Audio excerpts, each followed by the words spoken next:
Salut à tous les amis, j'espère que vous allez bien, que vous êtes en forme. Waouh, waouh, là on a vécu un truc assez grandiose ce soir, un match qu'on attendait tous. Alors bien sûr, on voulait voir les deux équipes à 100%.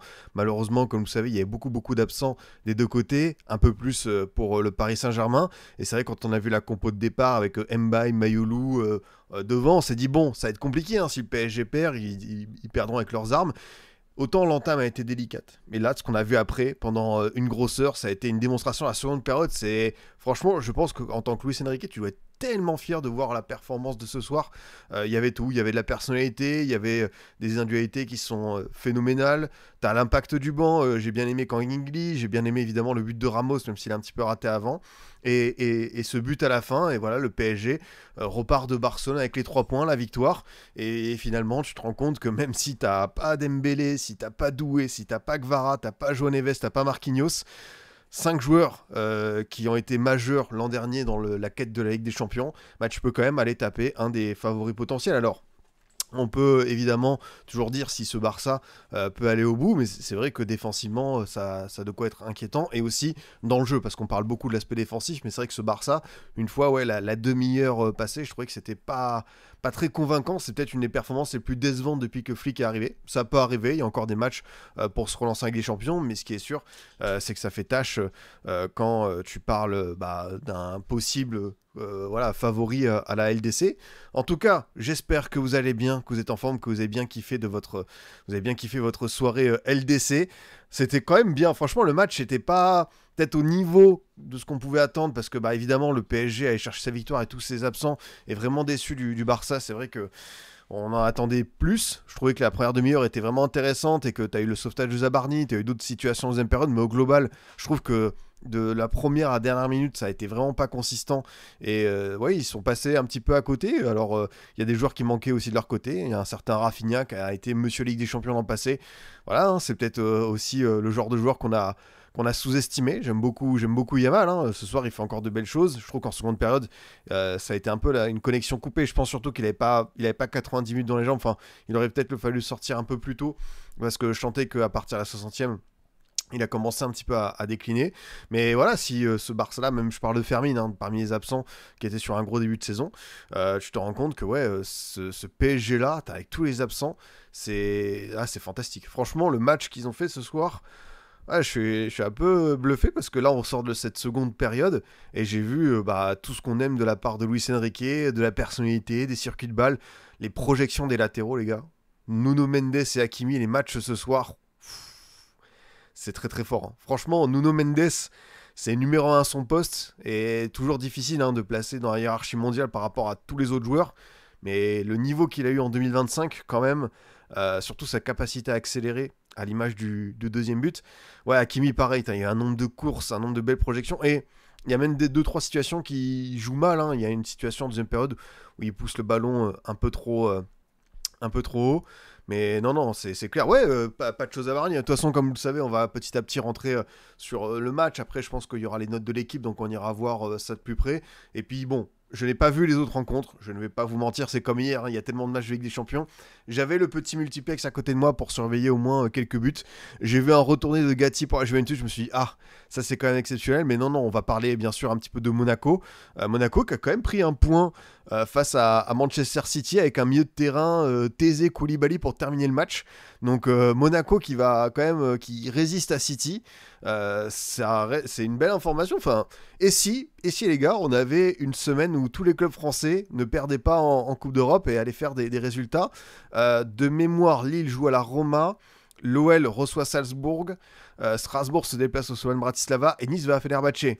Ça va être dur pour certains, mais on peut être optimiste pour essayer d'y croire.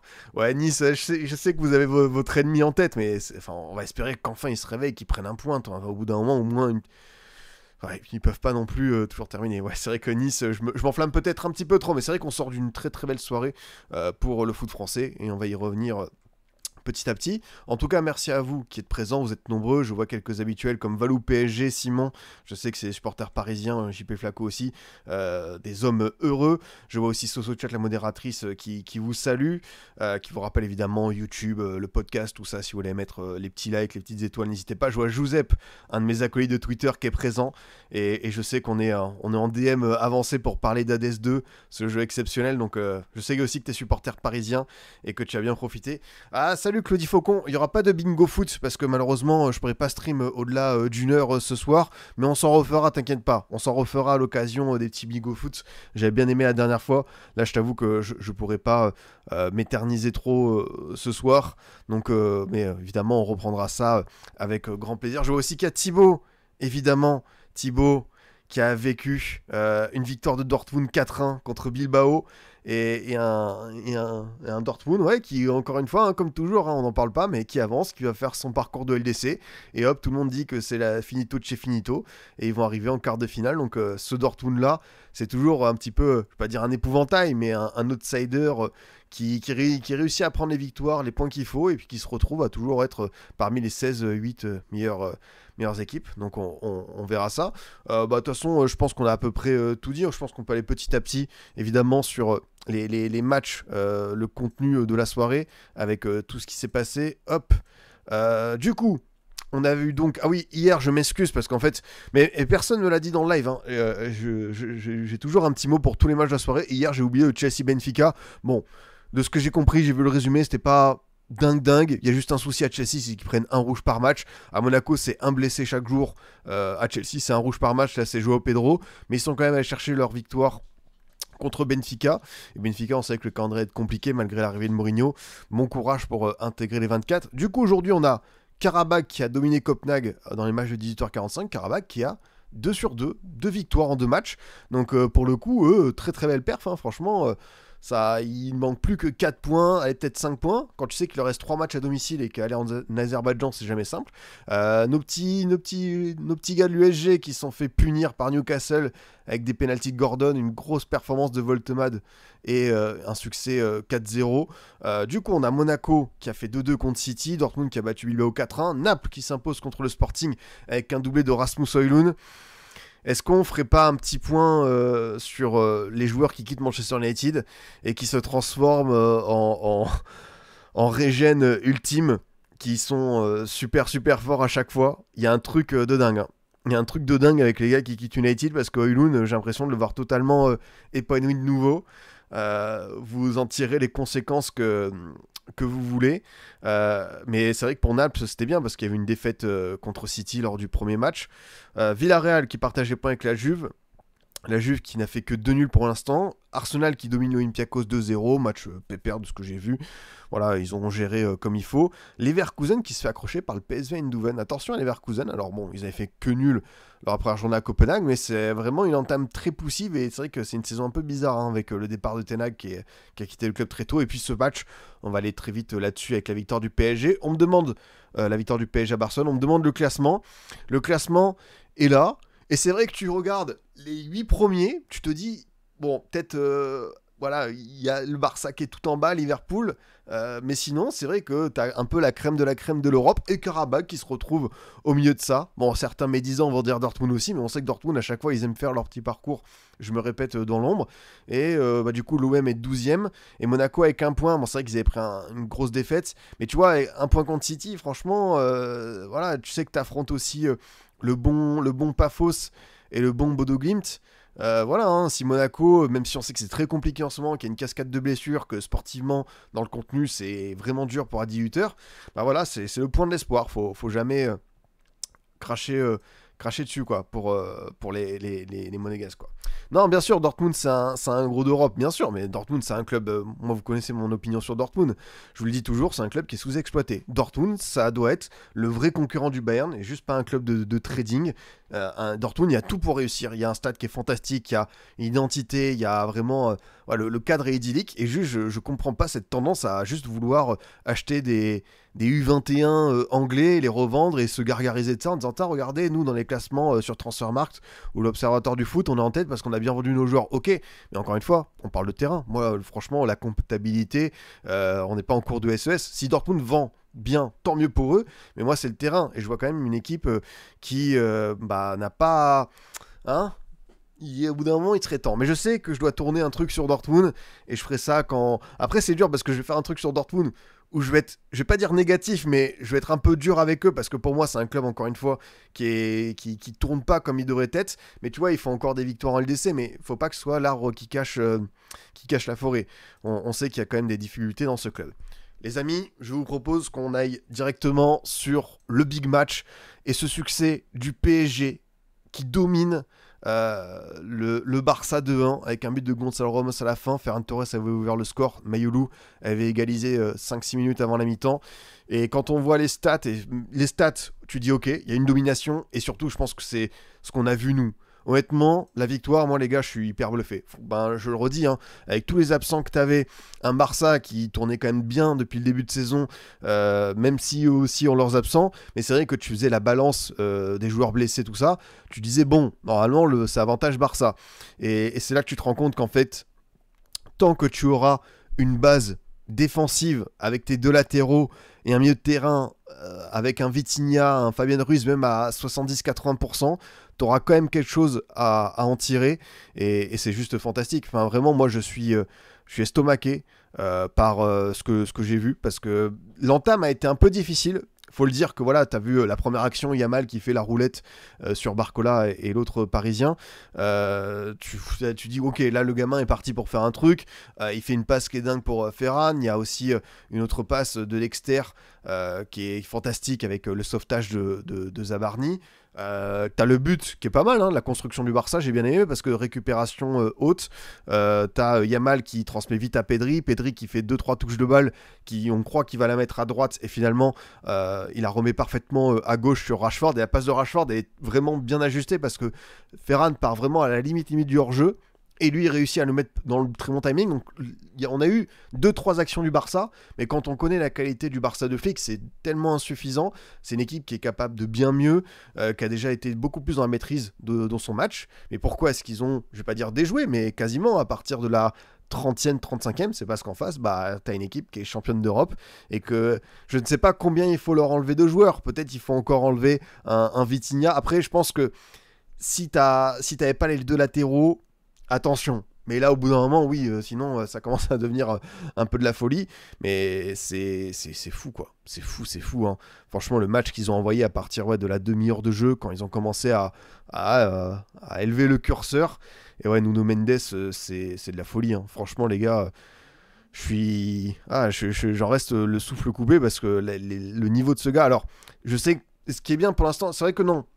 J'allais dire, je sais que certains vont parler d'arbitrage, j'ai le sentiment que non, ce soir on sait que même s'il y en a qui vont dire il y a peut-être un truc, pour moi le premier jaune de Nuno Mendes il n'existe pas sur Yamal. Par contre, l'autre faute sur Yamal, où il l'accroche par derrière près de la surface, là il y a jaune. Donc pour moi, il a donné un jaune à un moment donné où il n'y avait pas lieu d'être, et il y a un jaune qui devait être présent, et il l'a oublié, donc peut-être qu'il a compensé. Tant mieux pour Mendes, parce que là, s'il était sorti là-dessus, je pense que le premier jaune aurait fait jaser. Et comme tu le dis, Simon, il peut y avoir rouge sur De Jong, parce que c'est derrière, c'est la semelle qui est sur le haut du talon d'Achille. Donc ouais, bon, c'est vrai que l'arbitrage, même pour moi, il n'y a pas grand-chose à dire, parce qu'au moins, tu vas éviter cet argument fallacieux. Et là, tu parles du terrain, et le PSG a été la meilleure équipe. Vraiment, c'est de circonstances. Et ce que j'ai dit sur Twitter, moi, ce que j'aime avec Luis Enrique, c'est que c'est un gars de conviction, qui vraiment va aller au bout de ses idées. Tu te dis par rapport au statut et au contexte, c'est Gonzalo Ramos et Kang In Lee qui doivent démarrer. Non, je te mets mon Mayoulou faux neuf et Mbaye titulaire d'entrée, 17 ans, en 2008. Et moi, ce que j'aimais avec Luis Enrique par rapport au jeune Mbaye, au petit Mbaye, c'est qu'il a beaucoup insisté avec lui, et j'ai vu des gens tomber sur peut-être les débuts du joueur qui sont pas forcément voilà, renversant, parce que oui, dès qu'on voit arriver désormais un petit de 17 ans, le gars, il doit renverser la table, il doit nous en mettre plein les yeux. Non, c'est petit à petit, des fois, ça vient, hein. Il faut du déclic, il faut du temps. C'est pas parce qu'il y a des ovnis comme Yamal, comme le Mbappé de Monaco, comme d'autres, on en a connu, que tous les jeunes de 17 ans doivent être à leur niveau. C'est exactement ça, les gens ont été matrixés par Mbappé, il y en a plein d'exemples, mais le match d'Mbappé ce soir, bah, c'est sa meilleure perf, et bravo à Lucho d'avoir assisté avec lui. Je vous le dis toujours, on n'est pas aux entraînements.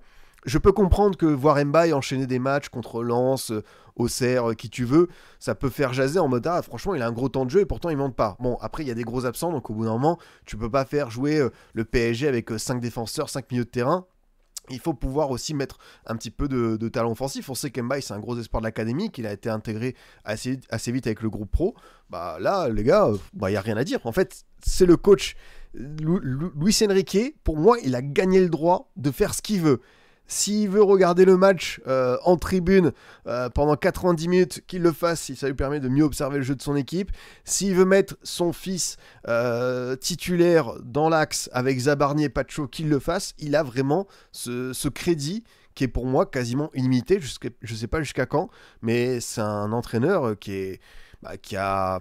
Ouais, ça fait 2 ans et demi qu'il est là bientôt et on a vu pas mal de phases, pas mal d'évolutions. Il y a eu un PSG où tu avais encore Mbappé, là tu as eu le PSG sans Mbappé et tu as pu voir que c'était quand même une transformation nette et un sacré collectif. Et là ce qui est bien c'est que même si tu as Dembélé, Neves, Doué, etc. qui ne sont pas là, tu vois encore quand même ce socle qui reste au niveau du jeu et des sorties de balles. Et c'est vrai que tu peux voir que le Barça s'est fait avoir là-dessus.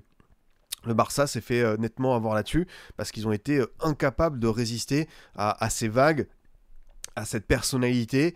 Et même moi, tu vois, je pensais que le Barça allait remporter la bataille du milieu de terrain parce que tu as Pedri et De Jong qui sont sur un beau début de saison, surtout Pedri. Dani Olmo, j'ai vu quelqu'un dire il faut ouvrir le dossier de Dani Olmo. C'est vrai que Dani Olmo, quand tu dis que tu as dépensé 60 millions pour lui, que tu as été dans stress pour inscrire des joueurs, pour faire la fameuse règle du 1-1, que tu as applaudi dans les bureaux pour ce gars-là, franchement, je pense pas que la standing ovation dans l'open space était méritée. Hein, parce que le Dani Olmo qu'on voit en ce moment, c'est dur. Pour moi, ça doit pas être titulaire. Hein. Même si tu as Firmine qui est pas là, tout ça, c'est pas évident, quoi. Zaïre Emery, compliqué. Alors, c'est vrai que Zaïre Emery, si on doit faire l'évaluation côté parisien, c'est peut-être celui qui ressort le moins, mais je trouve pas qu'il ait été ridicule. En fait, Zaïre Emery, son souci, c'est qu'il a éclos très tôt et on l'a mis sur un piédestal alors que, voilà, depuis l'Euro 2024, en fait... Moi, je ne vais pas dire que la racine, tout ça, c'est de l'avoir appelé à l'Euro. Il y a eu quand même ce fameux tacle contre Gibraltar où il y a eu du mal à récupérer. Moi, Zaïre Emery, c'est un joueur qui aurait dû faire les JO avec l'équipe de France de Thierry Henry, être capitaine et y aller étape par étape. Et quelqu'un va dire oui, à ce moment-là, le milieu de terrain de l'équipe de France, il manquait du monde. Moi, je suis pas forcément d'accord. Tu peux toujours compenser. Regardez le temps de jeu que Zaïre Emery a eu à l'Euro. Je crois de mémoire, c'est 0 minutes. Ce gamin, on aurait dû y aller un petit peu petit à petit. Il avait des responsabilités d'abord avec les espoirs. Et ensuite, il serait revenu en équipe de France A avec, tu vois, un autre statut et tout. Mais faut qu'il récupère. Là, c'est sûr qu'il est plutôt remplaçant. Mais bon, c'est un 2006. Hein. Ça reste... il a pas encore 20 ans. Hein. Oui, il a été mis sur un pédestal. Il faut se rappeler de ses perfs contre la Semi en Dortmund. C'est vrai qu'il a montré des choses. Il a gagné le droit de se dire, ok, on peut un peu s'enflammer pour lui, mais moi je pense que la blessure et le fait d'avoir été en équipe de France peut-être un peu trop tôt, notamment pour la liste de l'Euro, tu vois, c'est chaud. Chevalier, pire que Warren à mon goût, l'impression qu'il tremble sur sa ligne. Ah, c'est vrai que Chevalier, il respire pas la sérénité, à l'image du premier sauvetage de Zabarni, il peut remercier son défenseur de l'avoir fait, mais tu vois, je note quand même qu'en fin de match, il y a 2-3 coups de pied arrêtés du Barça, où il va te les sortir, les coups francs dangereux, où il va vraiment être présent pour ce... Hein, je trouve qu'il a pas été dingue sur la première période. Par contre, deuxième, j'ai vraiment retrouvé un très bon Chevalier. Ouais, son jeu au pied, le jeu au pied est pas mal. Ouais, non, le jeu au pied, franchement, il y a eu 2-3 trucs. Ouais, je pense c'est là où tu comprends à quel point ça pouvait être dur de se séparer de Donnarumma. de couper le cordon et d'aller chercher un chevalier, quoi. C'est que le jeu au pied, même si chevalier n'est pas la référence absolue, ça reste quand même, tu vois, un gardien meilleur dans le pied. Après, au niveau des arrêts, enfin de la personnalité, de la saison, tout ce que tu veux, Donnarumma est évidemment devant, mais Chevalier, ça reste pareil, encore un jeune et perfectible. En parlant de jeune et perfectible, est-ce qu'on en parle du dénommé Ilya Zabarny? Alors, ce qui est bien, c'est que Zabarny on a parlé de Chevalier, c'est les deux seuls recrues, donc évidemment on a un focus, une attention particulière, mais Zabarny, depuis le match au Vélodrome, il y a une montée en puissance, enfin vraiment, je trouvais que le match au Vélodrome était déjà impressionnant, la bête féroce, ouais, le monstre, enfin c'est un animal, mais déjà dans les duels, pour aller le chercher, un ours quoi, enfin, vraiment c'est hyper costaud, puis tu vois, en plus ça dégaine, avec les cheveux longs, les chaussettes baissées, enfin franchement il est fort. Alors tu le dis, Best New World, c'est Braque qui va être content avec le match de Zabarny. Braque, je crois qu'il avait dit, il a eu un truc de dingue, genre Braque il a fait comme pronostic surveiller Zabarny, bravo, parce que après Zabarny on savait que c'était quand même voilà quelque chose, mais ok, il a bien focus Zabarny, GG. Il a dit Mayoulou titulaire et buteur. Braque a annoncé Mayoulou buteur et il a dit surveiller les entrées des Titi, ou enfin surveiller un truc avec les jeunes du PSG. Bah t'as Mbaye et Njantou qui ensuite ont fait les bonnes choses. Braque, on peut lui reprocher son amour fou et parfois inconscient avec comment il s'appelle, Ruben Amorim à Manchester United, mais des fois il a des visions comme ça où toutes les planètes s'alignent. Oui, c'est vrai qu'après il a sorti des trucs, l'Union Berlin sort le Real Madrid, mais c'est pour ça qu'on l'aime, notre Braque. C'est parce que des fois il est il est plein de surprises, mais non, Zabarny très très costaud, et franchement tu te dis que la charnière avec Pacho, alors Marquinhos, bon, il a quand même encore un sacré niveau, je sais pas jusqu'à quand ça va durer son aventure au PSG, mais là pour le coup, Zabarny, c'est, ouais, en plus, il est sur 2 sauvetages, tout ça, ah, c'est fort, c'est fort, hein. C'est pas mal du tout, quoi. Oui, je sais que sur hors-jeu, il t'a attrapé dans le chat. Je sais qu'il t'a attrapé. Des fois, il fait comme ça. Hein. Il y a des messages, il laisse pas passer. Mais non, au global, la performance du PSG est très très bonne. Même un mot sur Vitinha, parce que Vitinha, il est sur le ballon perdu en première période sur le but. Et on s'était dit, attention, c'était un risque hein, quand même. Hein. Je sais pas si vous avez suivi, mais en première période, enfin pas en première période, mais à l'échauffement, il a demandé à changer de strap pour être plus à l'aise. J'ai écouté RMC qui disait qu'en gros, Vitinha, ils ont fait plusieurs points, où hier soir, il allait voir Luis Enrique en disant j'ai les bonnes sensations, je peux jouer. Ce matin, ils ont encore fait un point où il a dit je peux jouer. Et premier degré, c'est vrai que c'était un risque. Je trouvais que c'était un risque de le faire jouer. Mais finalement, tu te dis que le joueur a quand même eu des bonnes sensations, que le début de match était peut-être un peu délicat et en dessous des standards qu'on connaît de Vitinha, mais la seconde période, franchement, c'est Vitinha, c'est le top 5 ballon d'or, quoi. Enfin, vraiment, même top 3, hein. Il a été très très bon. Il a été au four et au moulin, et là, on a revu ce joueur qui est tellement complet, tellement généreux, tellement propre, tellement intelligent. Vitinha reste le cœur du PSG, voilà, le monsieur le Dalve a raison, quoi. C'est ça. Pacho encore trop sous-coté pour moi. Vous connaissez mon combat pour Pacho, hein. J'ai écrit des messages à la rédaction de France Football.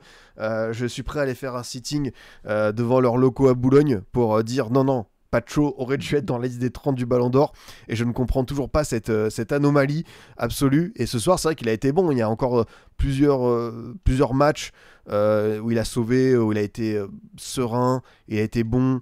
Ouais, en fait c'est ça, c'est que j'ai bien aimé les situations chaudes à partir de la 75e, 80e, où le PSG a quand même raté 2-3 situations en contre.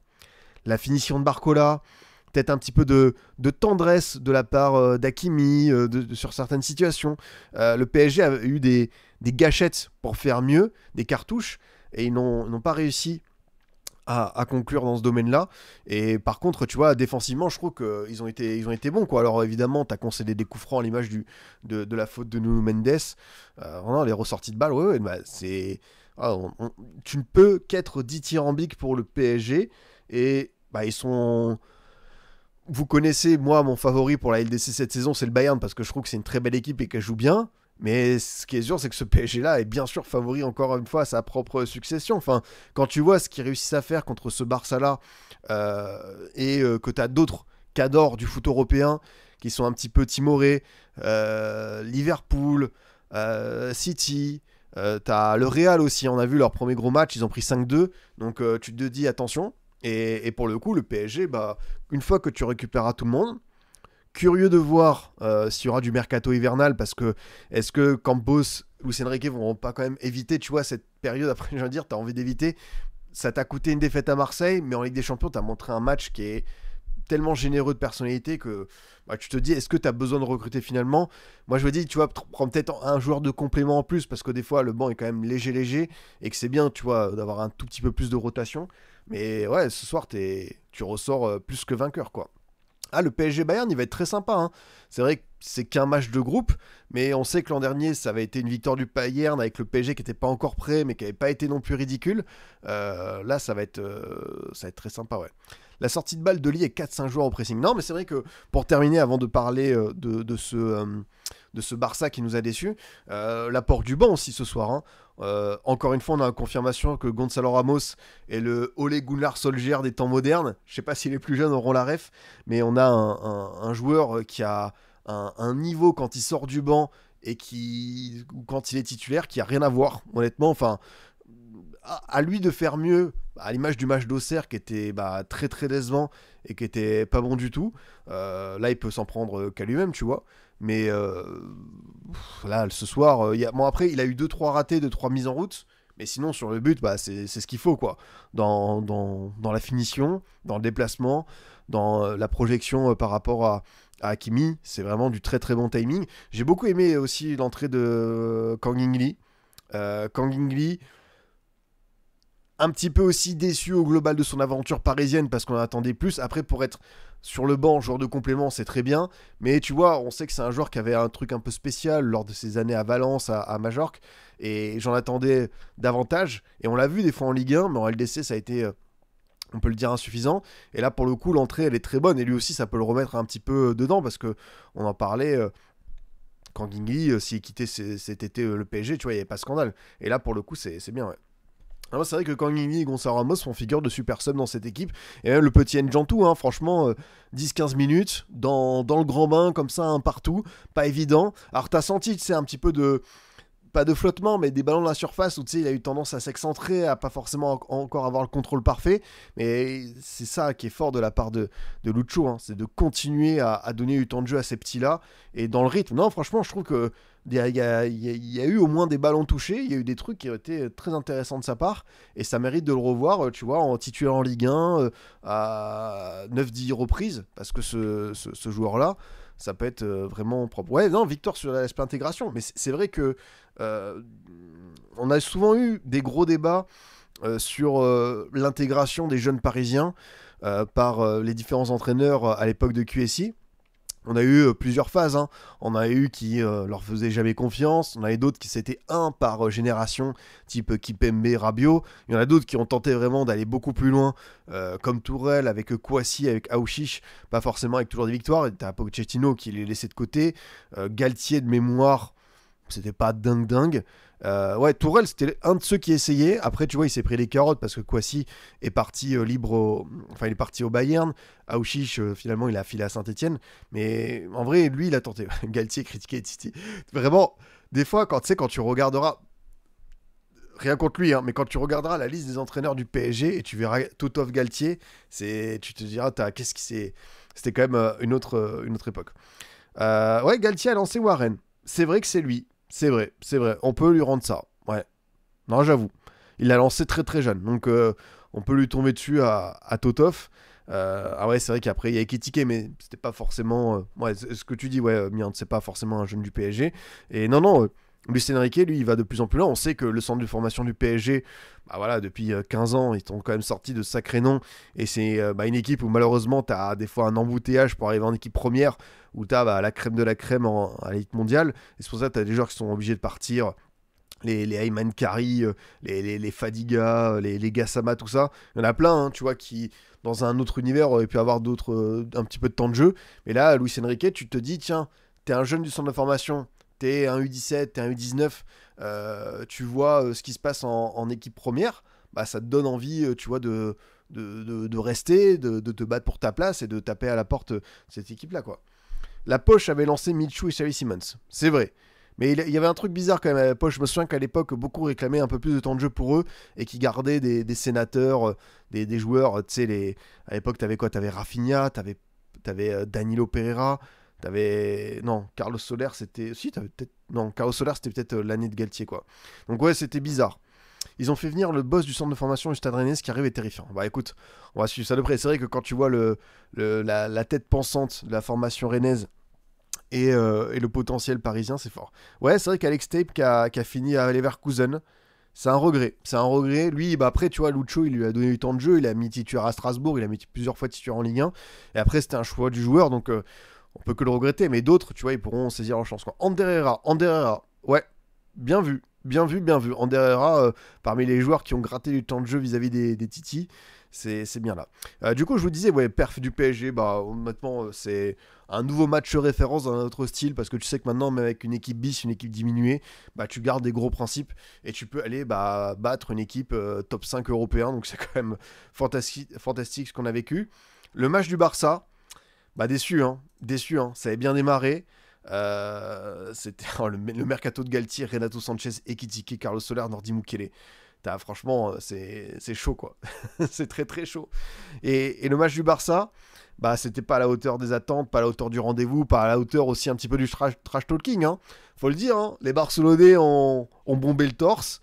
Les Barcelonais ont dit venez à Montjuic, il y a une revanche à prendre, ça va être l'enfer, on a des choses à régler, il y a un contentieux. Et ils sont créés tout seuls leur scénario. Après, je dis ça par rapport aux supporters. Le Barça, tu vois, je trouve quand même au global, depuis que Flick est arrivé, c'est une très belle équipe, ça joue bien, il y a de sacrées individualités. Mais ce soir, c'est un match sans. Ça peut arriver, ça arrive à un moment qui n'est pas forcément opportun parce que c'est un match de Ligue des Champions et que du coup, tu perds 3 points dans la course au top 8. Mais surtout, c'est les supporters barcelonais qui vraiment... tu vois, ils étaient généreux sur les réseaux. J'ai retweeté quelques trucs. C'est limite, ils sortaient de 3 Ligues des Champions de suite. C'est le Real de Zidane. Ils ont bien parlé. Maintenant, bah voilà, la vérité du terrain a été contre eux.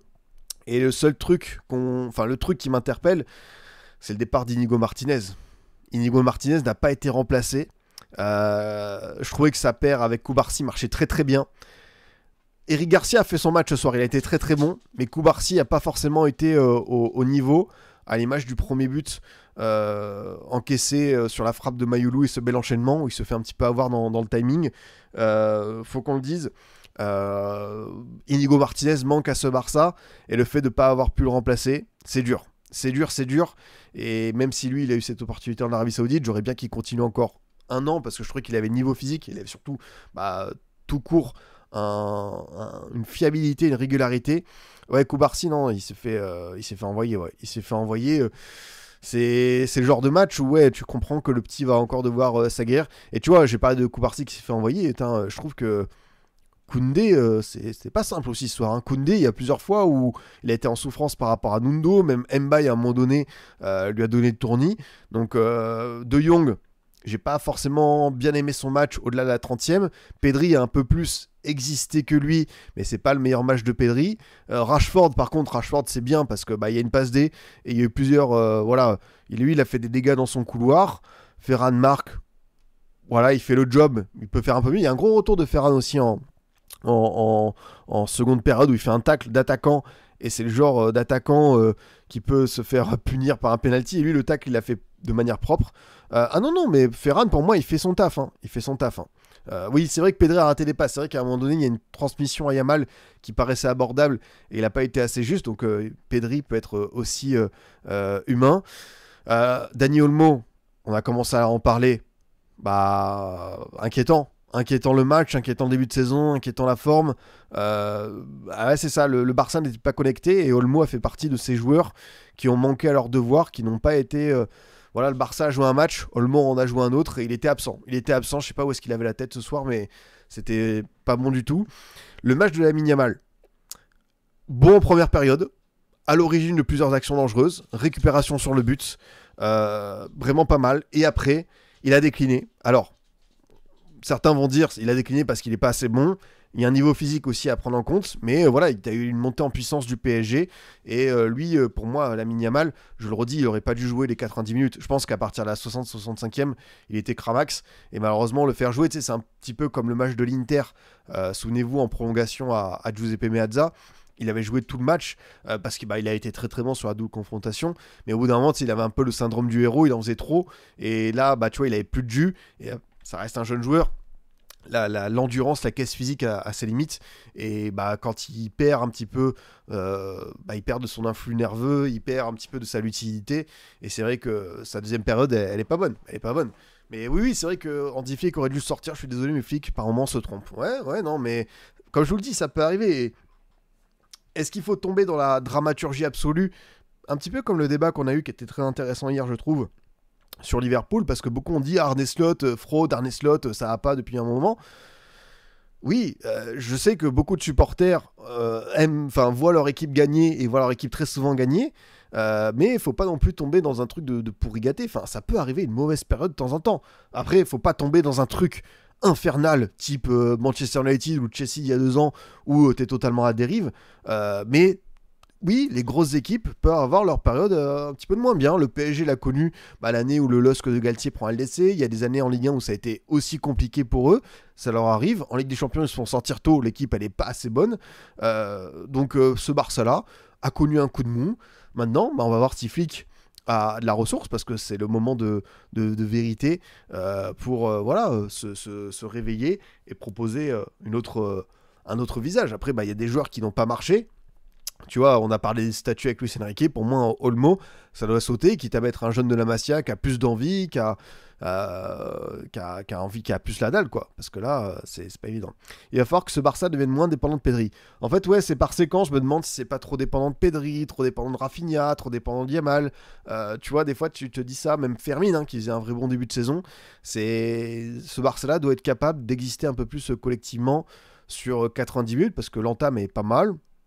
La demi-heure, ok, tu marques, tu te procures les occasions, t'as un avantage, mais là pour le coup, à la finalité, ça pique, ça pique parce que tu te fais dominer, statistiquement t'es pas à la hauteur, ton coaching, il n'y a pas eu assez d'impact du banc, donc ouais, c'est dur. Ouais, Galtier avec son 4-4-2 contre le Bayern, Galtier avec Zaïre Emery milieu droit, enfin, c'est vrai que t'en as eu des dingueries avec Totov Galtier, quoi. Je vois juste le message de Just Be, avis sur Chevalier Pipion. J'ai commencé à le dire, Chevalier, un peu tendre sur la première période, il se fait sauver par Zabarni. Le jeu au pied, pas mal du tout. Vraiment, il est à l'origine de 2-3 actions qui sont conséquentes.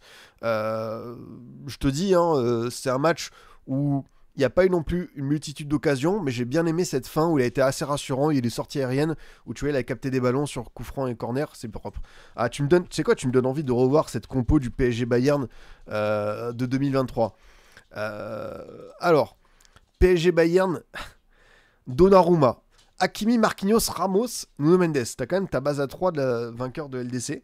Zaïre Emery milieu droit, Verratti, Danilo, Carlos Soler et Messi, Neymar devant. C'est vrai qu'Mbappé était absent pour blessure.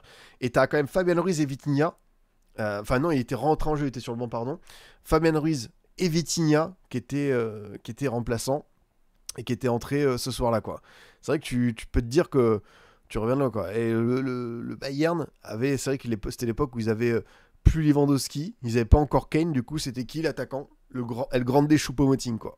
Ah, c'est toujours pas mal de voir ce genre d'histoire de scénario. Ouais, le fameux Ruiz de l'époque, ouais, c'est vrai que même Vitinha, tu vois, qui était en phase d'apprentissage, c'est là que tu te dis que voilà, il y a des environnements, des coachs, des déclics qui peuvent arriver à tout instant. Je crois que l'équipe a sorti ses notes.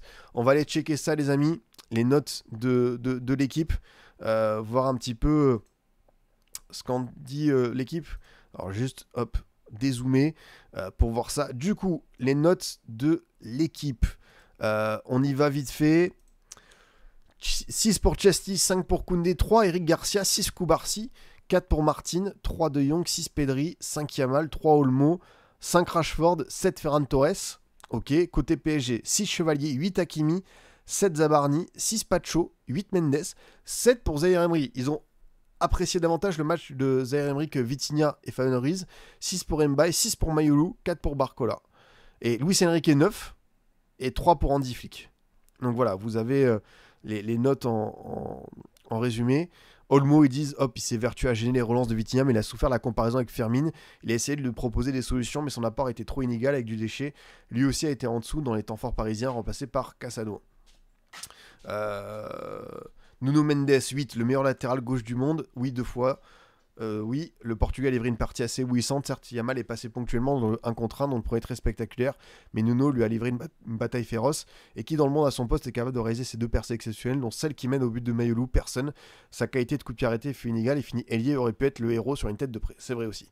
Zaire Emery, cela faisait longtemps qu'on n'avait pas vu l'international français avec autant de jambes et une volonté de se projeter, surtout dans un contexte rendu complexe par une titularisation apprise juste après l'échauffement. De quoi envisager un retour en équipe de France ce jeudi? Ah, donc ouais, c'est ça, c'est João Neves aurait dû être titulaire et c'est une histoire de sensation quoi. Ah, ouais, c'est vrai que le 7 est peut-être généreux. Moi je dis qu'il fait son match par rapport à sa forme récente. Je trouve qu'il a été bon. C'est vrai qu'il y en a peut-être d'autres qui méritaient. Ouais, 6 Pacho, c'est vrai que ça. Mais oui, par contre, c'est vrai que le 3 Eric Garcia et 6 Koubarsi. Ah, mais attends. Non, mais c'est bon en fait. Ils ont confondu, pardon.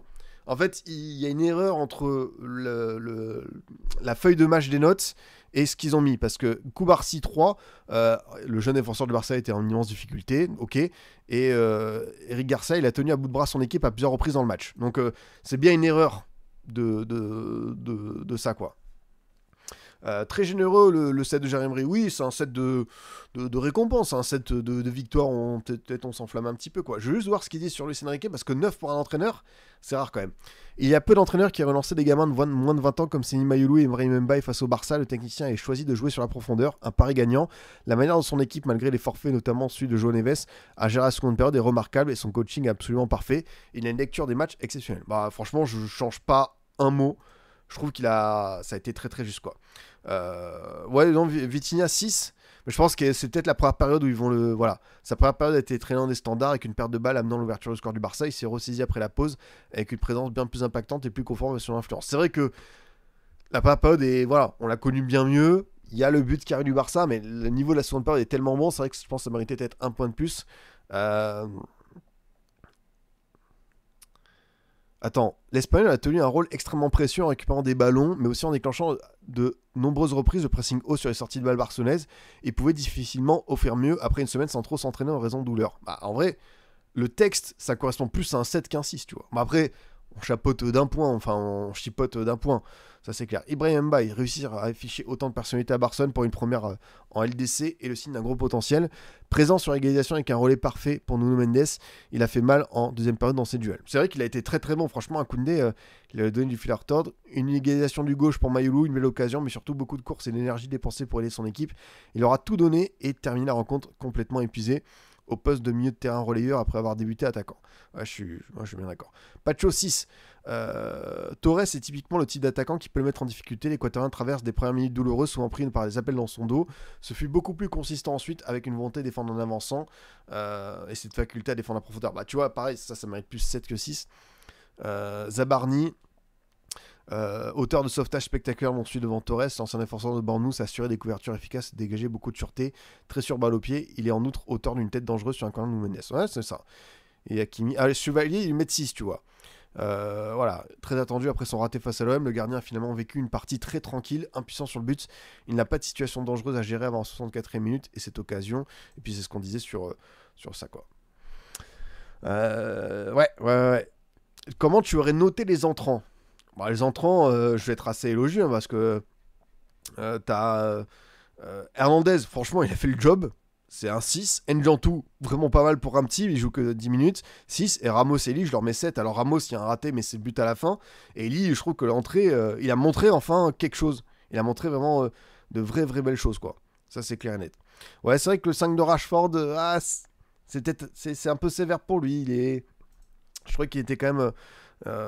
Il était quand même assez intéressant ce soir, quoi. Donc voilà pour les notes et ce qu'il y avait à dire. On va peut-être rappeler un petit peu le calendrier du Barça et du PSG en LDC. Donc le PSG, prochain match après la trêve à Leverkusen. Ensuite tu reçois le Bayern, enchaînement allemand, 100% ça va être pas mal. Ensuite tu reçois Tottenham, tu vas à Bilbao avant Noël et après tu vas au Sporting et tu reçois Newcastle. Mais bon, on pouvait être encore inquiet du top 8.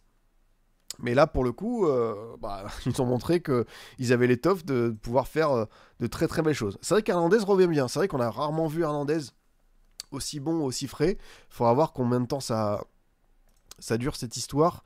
Et pour le Barça, du coup, le Barça, on va rappeler leur calendrier. Je sais que le Barça avait un calendrier très très simple en LDC, hormis ce match. Bon, t'as encore un déplacement à Chelsea. Sinon, t'as réception de l'Olympiakos, tu vas à Bruges, tu vas à Chelsea du coup, tu reçois Francfort. Tu as le Slavia Prague, tu vas au Slavia Prague et après il te reste un dernier match où tu reçois Copenhague. Bon, ça tu vois, ils vont quand même, je pense, assurer l'essentiel et ça va aller chercher, ça quoi. D'ailleurs, je voyais pas mal de gens qui pensaient que le Barça était la seconde meilleure équipe d'Europe, mais en quel honneur, ils se sont fait tapoter par des quasi-retraités en demi.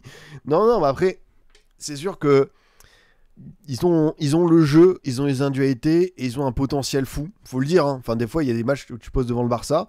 Après, bah, t'as des grands rendez-vous européens et t'as peut-être encore un petit peu de jeunesse, de naïveté. Et c'est à eux de progresser là-dessus parce que bah, justement, pour intégrer ce truc-là, il va falloir qu'ils se réveillent un petit peu. Après, comme je vous le dis, j'ai pas envie d'être aussi fataliste. Ça peut arriver de tomber de haut, comme ce soir.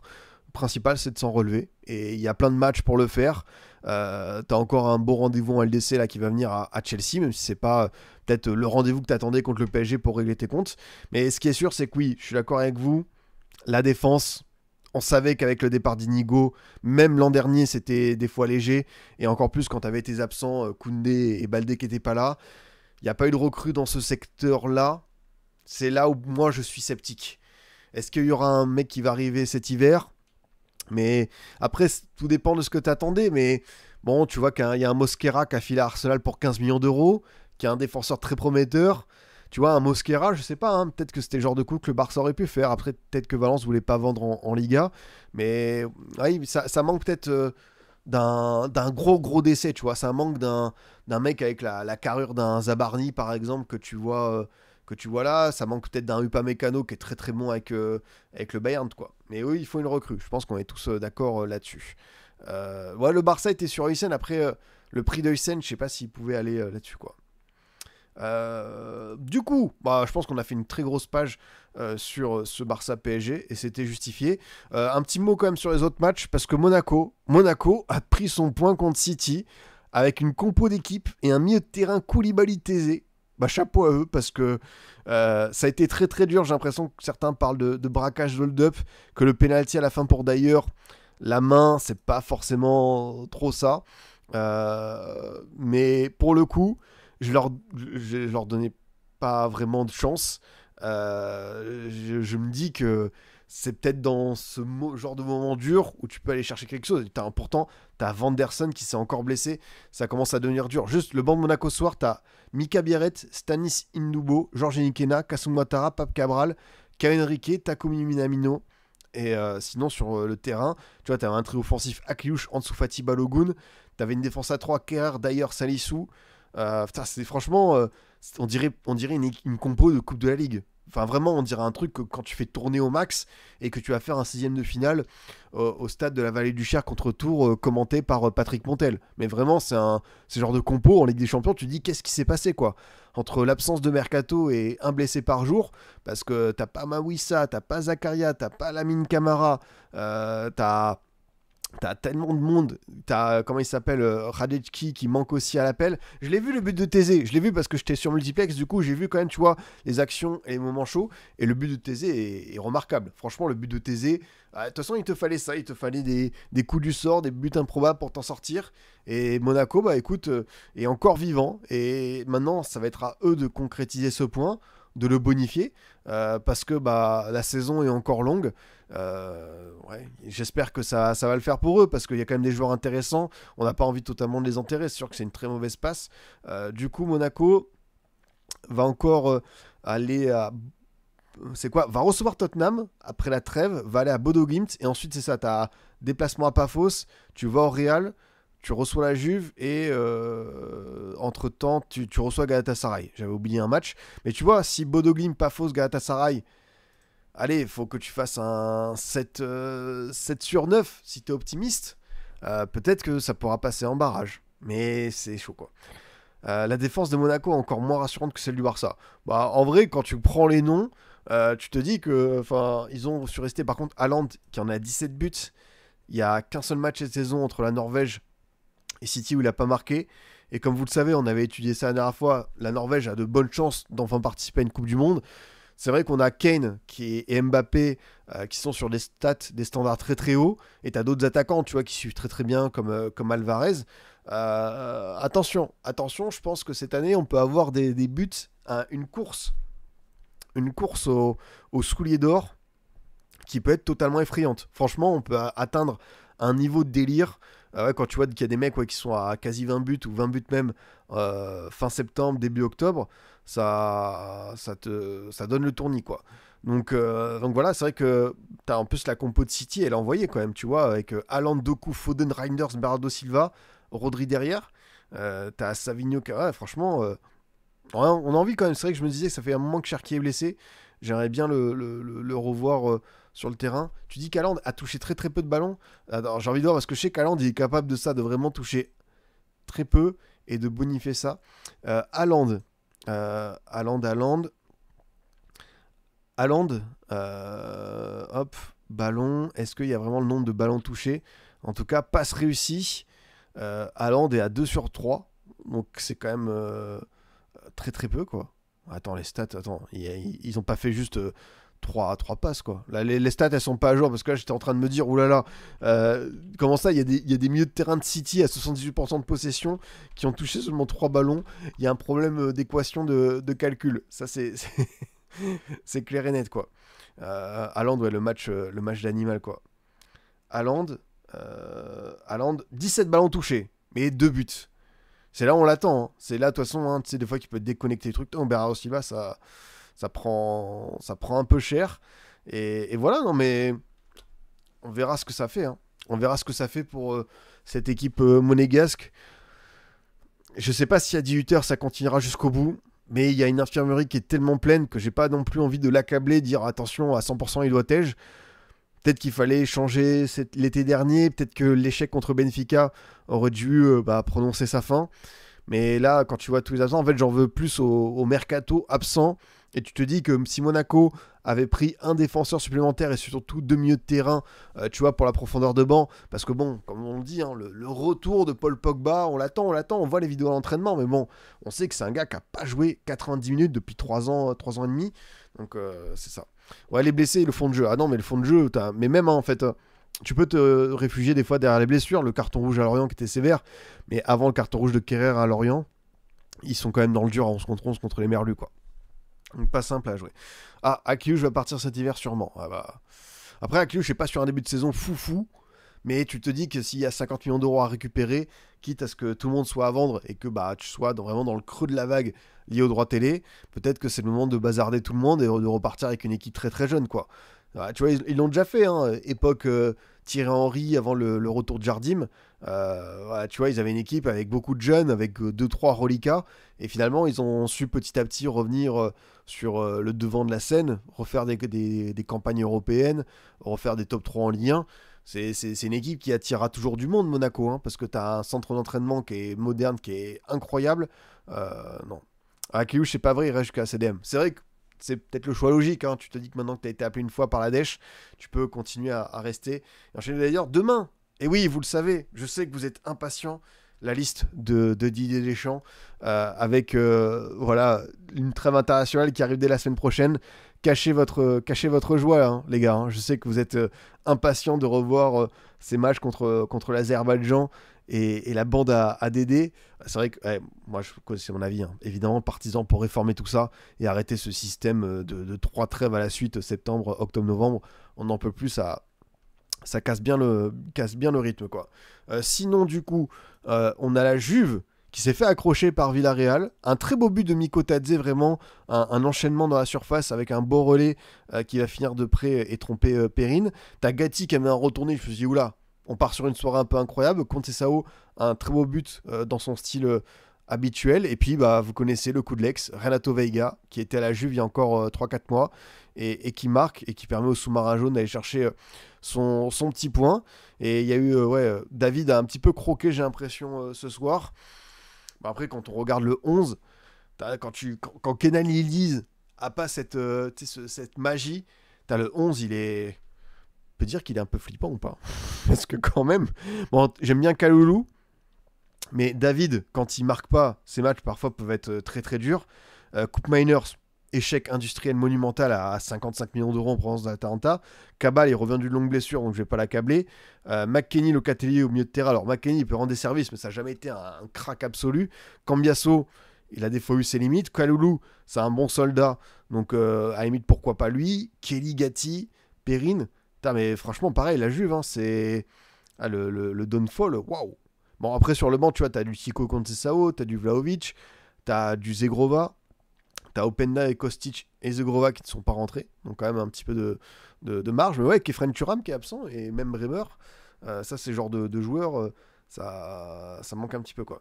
Je vois plein de supporters de la Juve dire que Coupe Miners, c'est vraiment le plus gros flop de leur histoire. Ah oui, non, mais c'est clair et net. Franchement, en termes d'échec monumental, ça se place très très haut. Ouais, j'ai pas là comme ça, parce que bon, t'as eu l'échange frauduleux Arthur Pjanic, voilà, où Bartomeu a fini les menottes au poignet, et ça se comprend. Mais ouais, très clairement, c'est pas dingue. Et comme tu le dis, Caio, la théorie des ex de l'Atalanta, encore et toujours, les gars. Encore et toujours. Une énigme absolue. Et il y a beaucoup de joueurs qui ont du mal, évidemment, de s'épanouir hors de l'Atalanta version Gasperini. Là, on va voir, parce que Gasperini n'est plus là. Si tu vois, tu as des joueurs qui partent après une bonne saison. Tu vois, ils ont pris Kristovic, qui est un bon attaquant de Serie A. Lookman, bon, qui est revenu après voilà, son petit feuilleton.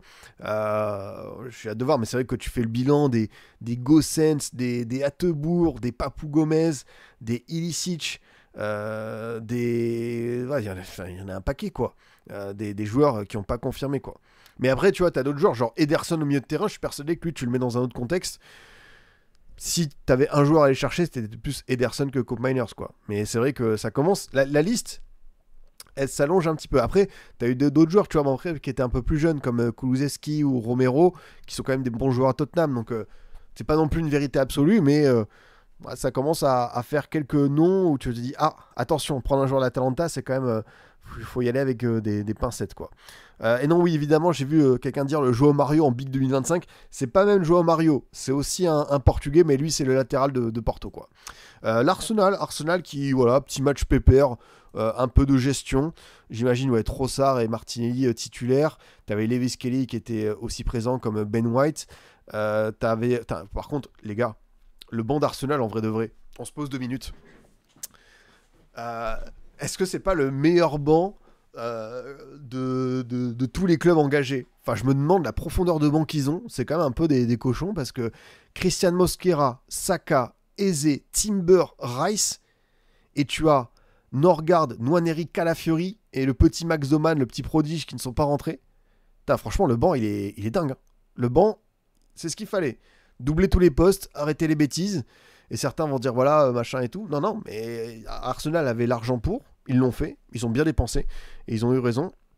Et du coup, ça fait, tu vois, ce genre de soirée où tu peux reposer Timber. Timber, je trouvais que son match était fou contre Newcastle. Tu vois, Eze qui s'intègre encore un peu. Saka qui revient de sa blessure. Mosquera, que j'ai beaucoup aimé, notamment le match à Bilbao. Là, pareil, l'équipe en face de l'Olympiakos.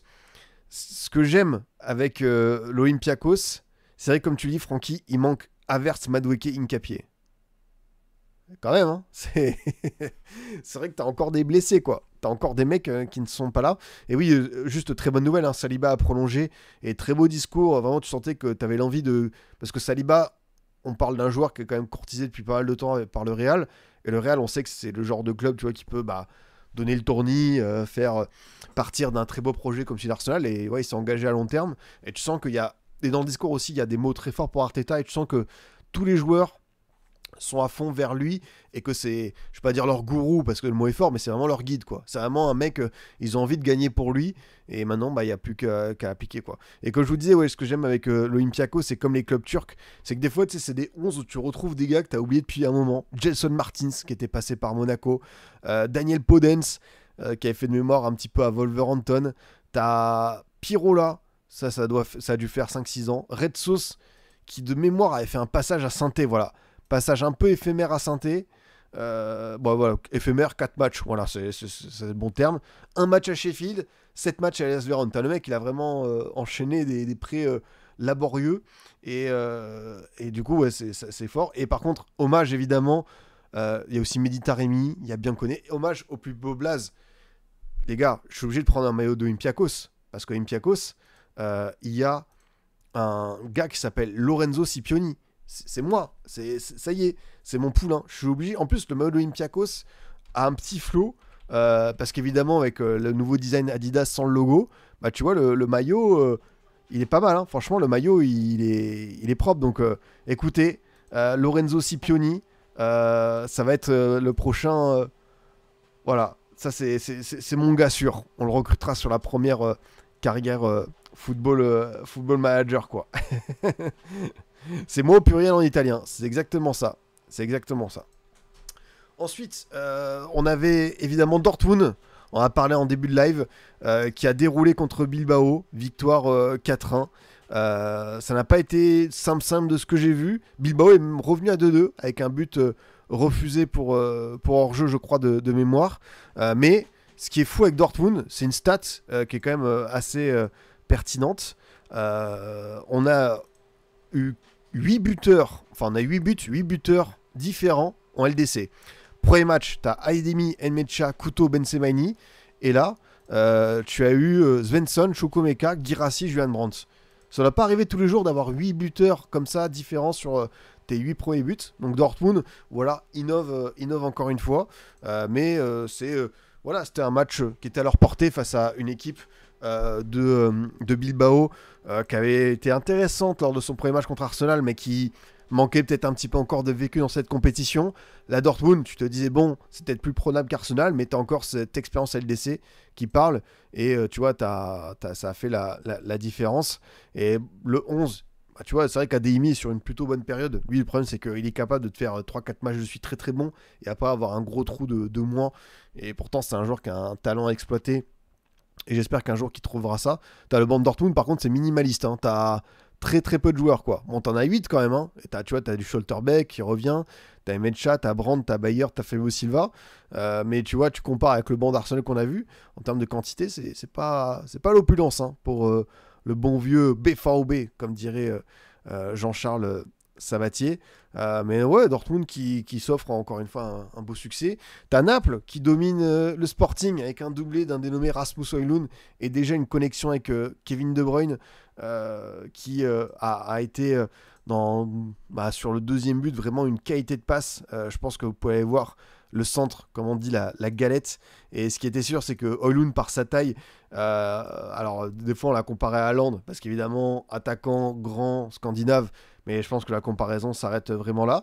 Mais voilà, 2 passes d'Ed De Bruyne, qui vraiment lui a envoyé 2 galettes fantastiques, et ça a suffi à porter ce Napoli contre une équipe du Sporting qui ne démérite pas, parce que franchement il y a des joueurs très intéressants au Sporting, hein. J'aime bien Gulman, j'aime bien Kenda, on a le fameux Luis Suarez, celui qui était passé par l'OM, qui est rentré et qui a marqué son penalty. Il est où Zeno de Bast? Ouais, Zeno de Bast, j'aimais beaucoup l'an dernier lors de certains matchs que j'avais pu voir du Sporting. Mais c'est vrai que pour le NAM de Conté, une équipe que j'attends beaucoup en LDC cette saison, parce qu'on a vu leur niveau en Serie A qui a été remarquable. Mais pour moi, c'est une équipe qui doit être en mesure de faire un vrai parcours en LDC. Alors ça dépend sur qui tu tombes, toujours en 8ème. Mais ils ont le potentiel pour moi pour faire un quart, pour faire partie des 8 meilleures équipes d'Europe, selon un concours de circonstances. Donc alors, par contre, c'est vrai que Juan Rejus, quelqu'un disait tout à l'heure, c'est vrai qu'il y a des joueurs dans des clubs qui sont là, peu importe les années, et qui vont toujours être présents, qui vont s'accrocher. Les Lucas Vasquez, les Valero, par exemple au Real, les Juan Jesus dans tous les clubs de Serie A. Tout à l'heure, tu as parlé de Gatti, je suis bien d'accord avec toi. Même à l'OM, tu vois, tu as Lirola qui est encore au club, alors qu'on est à 3 mois de 2026. Donc, il y en a qui réussissent à passer des fois le cut des fins de contrat, des mercatos, et qui s'offrent, après, Mariano Diaz. Mariano Diaz, c'est vrai que si on fait le ratio temps de jeu contrat, lui, c'est vraiment l'escroc ultime numéro 1. Sinon, on a l'Union Saint-Gilloise qui malheureusement a déçu pour son premier match à domicile, qui a pris 4-0 par Newcastle, et Newcastle qui a vraiment été très très bon, avec doublé de Gordon sur péno, Voltema 2 qui a marqué, qui a fait un vrai bon match pour le coup, je trouvais que c'était très intéressant. Et Voltema 2, c'est 3 buts sur ses 6 premiers matchs avec Newcastle, et pour le coup, je sais qu'il y en a certains qui ont dit que le prix était trop élevé, je suis d'accord, je suis dans votre team les gars, mais le profil de l'attaquant à Stuttgart était quand même pas mal, donc attention, si lui il réussit à s'intégrer et après passer après Isaac, c'est pas simple, mais il fera du Voltema 2 et ça peut être quand même intéressant pour notre ami Nick Pope. Nick Pope, c'est le gardien, mais je voulais dire Eddie Howe. Après, Newcastle a quand même une petite urgence, hein, parce que bon, là, ils ont pris leur première victoire en LDC, tant mieux, mais en PL, c'est une victoire en 6 matchs. Là, ils reçoivent Forest, donc on va voir ce que ça donne. Forest qui est 17ème aussi, tu vois, qui fait pas un début exceptionnel, mais attention, hein, parce que pour Newcastle, le début de saison est pas réjouissant. Pourtant, on sait que c'est une équipe qui peut être capable de très très belles choses. Donc ouais. Voltemade a la dégaine du méchant au lycée dans les films ou séries US des années 90-2000. C'est vrai que tu lui mets un bomber et tu lui mets un petit nerd à lunettes, je suis sûr quoi, qu'il le bully, quoi. Ça, c'est vrai qu'il a cette dégaine. Le bon... ouais, bah Forest, depuis qu'ils ont viré Nuno Espirito Santo, bah oui, hein, malheureusement pour eux, hein, c'est je vais pas dire le karma, mais notre ami Marinakis n'aurait pas dû avoir la main aussi lourde, quoi. Mais moi j'aime bien cette équipe Newcastle, je trouve que le 11 il a du style, avec toujours ce milieu de Joelinton, Tonali, Guimarães qui reste là, qui tourne, qui continue de tourner. Les bons vieux Dan Burn, Tripper, Malik Thio, hein. C'est vrai que ça fait partie des grosses recrues de cet été avec Elanga et Voltemat, donc on verra un peu plus son intégration à lui, quoi. Et puis Karabakh qui domine du coup Copenhague avec un succès 2-0 et un but d'Abdallah Zoubir, et je crois que en soi ça va vous rappeler quelque chose parce que il a joué au RC Lens, époque lointaine, enfin lointaine, 2016-2018, mais tu vois c'est un gars qui a aussi fait Grenoble et Istres, donc c'est vrai qu'à Karabakh il y est depuis 2018 et j'ai l'impression qu'il fait une carrière, voilà, il fait sa carrière là-bas. Il a chopé ses titres champion d'Azerbaïdjan. Vraiment, tu vois, en plus, au niveau des stats, tu vois, il fait souvent des saisons pas loin du double-double. Donc, voilà, c'est le genre de trajectoire. C'est pour ça que la Ligue des Champions, elle appartient aussi aux petits. Et là, t'as Karabakh qui est à 6/6. Donc, on verra. Ça sent le quart Karabakh-Bodo. Ah, je pense qu'il n'y aura peut-être pas la place pour tout le monde. Mais redis-moi juste le calendrier de Karabakh. Ils vont à Bilbao. Ils reçoivent Chelsea. Ils vont à Naples. Ils reçoivent l'Ajax. Bah tu vois déjà le Karabakh-Ajax, je suis désolé, mais l'Ajax pour moi part pas forcément favori. Après, l'Ajax qu'on a vu qui était un peu désastreux hier sera pas l'Ajax début décembre, mais on sait jamais. Ils vont aussi recevoir Francfort et ensuite ils termineront à Liverpool. Mais très clairement, eux, ça peut être l'équipe en barrage un peu surprise, quoi. Et ce que je disais, je pense que vous l'avez peut-être vu passer, mais j'ai attrapé un mec qui disait encore une fois par rapport au programme de Ligue des Champions d'hier, oh c'est de la merde, il y a rien à voir, c'est de la Conférence League, blablabla. Bah ouais, bah en même temps je t'attendais à quoi avec une formule à 36 équipes? Bah oui, si tu veux du Real City tout le temps, il y a un truc qui s'appelle la Super League, tu vas devant les bureaux de Nyon à l'UEFA, si tu veux militer pour ça, t'inquiète pas, hein, vas-y tout seul mon grand, hein, faire ta propagande, mais je suis désolé, mais au bout d'un moment, oui, il y a un écart par rapport à ces petites équipes, tout ça, on peut le voir, hein, Bayern qui déroule contre Pafos, l'an dernier ils en avaient mis 9 au Slovan Bratislava, tout ça, mais pour moi justement, si tu veux que l'écart se réduise avec ces petites équipes, ne les exclue pas, essaie de plus en plus de les intégrer. Si on doit aller plus loin dans cette formule à 36, par exemple, les 2 places, vous savez, qui sont réservées aux meilleurs coef UEFA de l'année et qui reviennent toujours, soit une équipe de PL, de Bundesliga, de Liga de Serie A, hop, ces 2 places, on zappe et on donne 2 places supplémentaires à des équipes peut-être hors top 10 ou peut-être le 3e des Pays-Bas ou que sais-je. Mais pour moi, il faut aller dans un sens de plus en plus faire une vraie Ligue des Champions et faire participer toute l'Europe, parce que là c'est vrai que tu as 6 équipes de PL qui sont présentes, ça fait beaucoup trop, quoi. J'aime bien l'idée, j'ai parlé de l'élitisme, hein, de l'Euro, de la Coupe du Monde, mais la Ligue des Champions ça doit aussi rester tel quel, et qu'un championnat envoie des fois quasiment un tiers en Coupe d'Europe, je trouve que ça quand même ça fait un petit peu trop. Donc laissons ces équipes se faire ce genre de match, ce genre de perf, et c'est comme ça. Après tu vois les mecs de Galatasaray, franchement ils tombent sur les tweets de l'autre Gus, bah, alors ils te rigolent au nez, parce que eux vont retenir de cette fameuse soirée Conference League, bah, c'est qu'ils ont tapé Liverpool, tenants du titre en première ligue et leur fameux mercato à 400 millions d'euros. Donc eux, ils peuvent bomber le torse et se dire, bah regardez, nous, vous pouvez nous moquer, mais on a fait une soirée sensationnelle. Donc voilà, je voulais juste vous rappeler qu'évidemment, on peut être déçu, regretter voilà, une Ligue des Champions qui offre trop de place à certains petits, mais c'est justement, je trouve que ça fait un charme fou.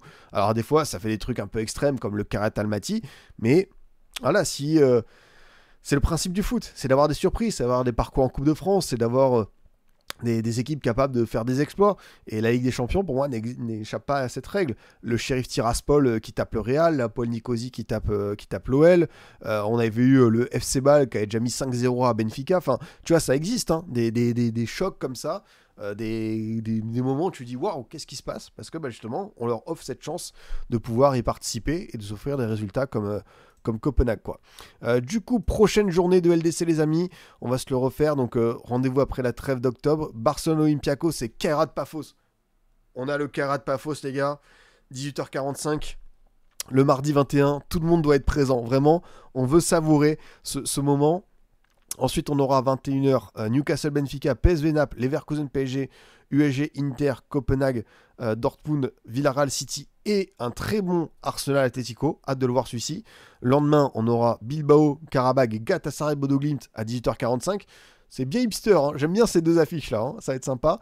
Et après, à 21h, le Chelsea Ajax, le Real Juve, le Sporting Marseille, le Monaco Tottenham, le Atalanta Slava Prague, le Eintracht Liverpool et le Bayern Bruges.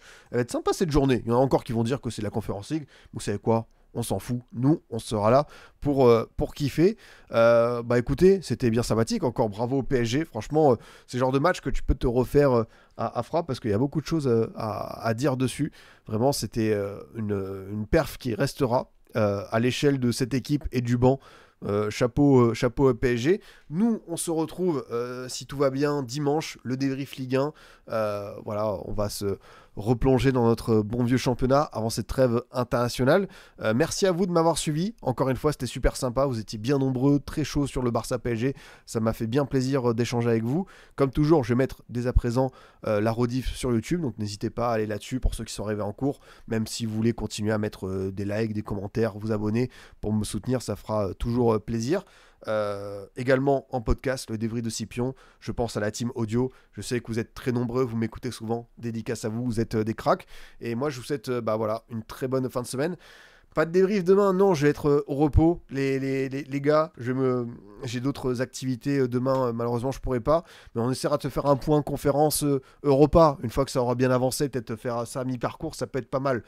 Très bonne soirée à vous, les amis. Je vous dis à très vite. Passez une bonne soirée. Salut à tous.